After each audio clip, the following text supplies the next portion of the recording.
The whole Christian Petrarca and the media release that came out from the Melbourne Football Club yesterday, it's not a full stop to this story. No, look, TJ, the whole episode with Petrarca and Melbourne is just being completely farcical. There's been ego, there's been delusion, there's been ridiculous media management, there's been spin. And have a look at this last night and the use we've highlighted there of the word exclusive. Now, this is a footy club that hadn't been able to communicate with Christian Petrarca for weeks, where it festered to the point of almost no return. And then they've managed to track down and declared it's an exclusive on their own website. So, look, that's well done, Melbourne Media Department. That's fantastic. It's just extraordinary. And even that last line there, we just leave up that quote there. I love my footy. It remains my number one priority and always has been. Well, yeah.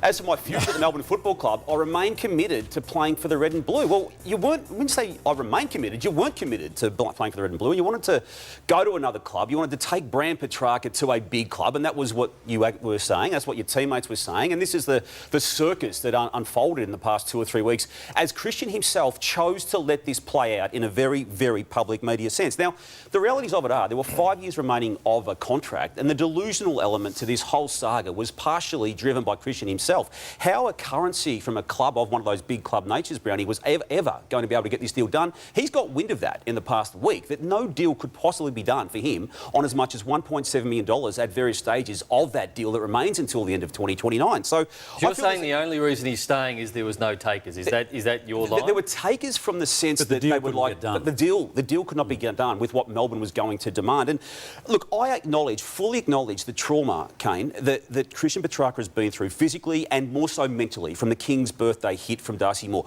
I get all that, and it's a major part of where his thought processes are. But there's been an immaturity, in my eyes, a significant immaturity attached to his dealings in the past 2 weeks at least, and maybe even a whole lot longer. Yeah, I mean, there's a lot of ways you can take this discussion. You can then look at the club and they're blaming this as well. And has this been the catalyst for them finally acknowledging that they've got some issues when they've been so strong that they don't, and they've had their heads in the sand? But you can also look at Christian's management as well, because anyone you speak to in this space says you don't use this action or go this nuclear unless you know a deal can get done, unless you've got a club there saying, yep, we've got pick such and such, we've got the salary cap room, we've got a future first round pick, we can get it done. That was never going to happen. So, I mean, his advice that he's been given in this, you've got to question that as well. I'll let Robbie D'Orazio and Paul Connors of Connor Sports Management play this out publicly if they want to, but my reading of this is this was all Christian driven and people around Christian driven before it even got to the management. So they are experienced. I'm not here to defend them. I don't care for how they present themselves, but history tells me when they do go public, they do get their player out. I don't believe they drove this. Rogue. I feel he's gone rogue in the whole thing, and that his teammates think he's gone rogue to a certain point, Brownie.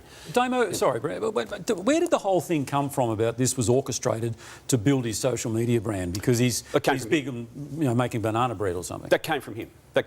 But surely there's no substance to this being a catalyst to drive numbers on social media. He used the word brand himself in conversations with people at the footy club in recent times, and the whole Brand Petrarca thing took out of control. I mean, he's not Travis Kelce, he's not David Beckham, and he doesn't have a right to go to a big club just because he wants out. And Brownie, you've got a view too, and you and I have discussed this on and off air, that the problems that he's got, and they are real, they are problems with the footy club. We'll look at the footy club in a moment, TJ, as part of this storyline, but they were obvious to Christian before the injury on King's birthday, in my eyes, and I know you've got the same view. Yeah, they would have been, and the issues at the Melbourne Football Club, whether it's at a coaching level, playing level, the commitment that some players have shown this year, he would have known that before he's asked for it or wanted to explore a trade. But Damon, you scoffed at the fact that he doesn't think that football, you didn't think football is number one priority in one of those statements there. Do you think he's got other priorities? I still feel like Christian Petrarca, the football, is his number one priority. That's what he makes his bread and butter from. That's what he wants to be. He wants to be a premiership player. I still feel like that is his number one obligation. Well, that's where he gets the most part of his money that is going to come to him and will come to him by way of the contract for another 5 years. Yeah. OK, just before you get on to the train wreck that was the Kate Roffey interview on SEN on Thursday,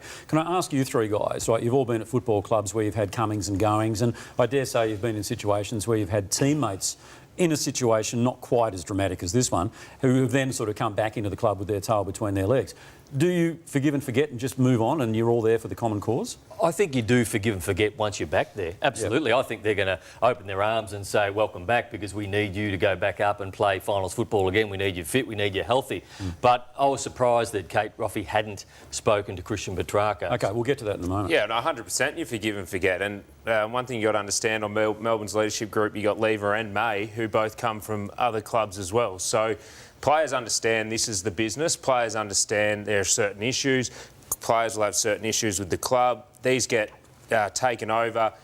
So players forgive and forget. Players will move on. But I think as an industry and as a playing group, as coaches, as clubs, as fans, you're willing to take players from other clubs, but you don't want to lose players. And I think as an industry, we need to grow up a little bit with the conversation. But also there's ways and means of doing it, isn't there?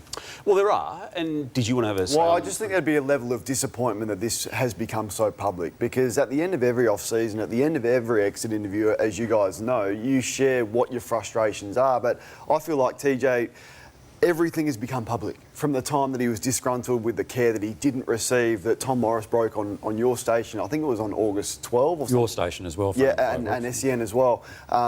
That's become public. Then I feel like every exit interview becomes public. Cozzy Pickett's homesickness becomes public. What is happening at Melbourne, where all of these stories are leaking publicly, because this sort of discussions happen all the time and they remain private. So my point would be, if I was a teammate of Christian's, I'd be really frustrated. Not that it can't be solved, that this has all become public. Well, again, the problem of this is a farcically handled situation from everyone. And Kate Roffey, TJ, to which you referred a moment ago, on SEN on Thursday, just didn't have answers when she chose herself to publicly talk about the problems. I haven't spoken directly to him about that, so again, I'm not going to comment on the media issues. I'm not commenting, so please be really clear, I'm not commenting on anything about what his wishes are or are not, because I haven't had that direct conversation. These conversations have been had as is appropriate with the football department, not me. That's not my area of expertise. Do you have a clear grasp of where he thinks the club has failed him? No, I don't. Actually, and so we're very happy to work through that with him, and we're chatting to him and talking to him every day and working through that. We're not in direct contact with him for medical care at that point in time. That's happening through his doctors. So in that constant communication, has he told you that he would rather be elsewhere next year? He has not told me that directly, no.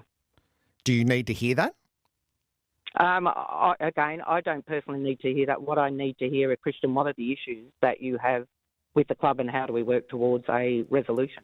Just a dreadful media moment amongst a series of dreadful media moments for that football club. It's not only Kate Roffey, it's also the CEO, Gary Pert, it's the coach, Simon Goodwin, who just talk about culture and culturally ad nauseum, where that is the problem and that is the core of what Christian Petrarca has been about. And it seems it's all been left to Max Gawn. I mean, you only needed to see him, as he arrived at the All-Australian night. And to his credit, he did each and every interview that was asked of him, and most of it was centred around Christian Petrarca. So, hey, Max can't do it all on his own.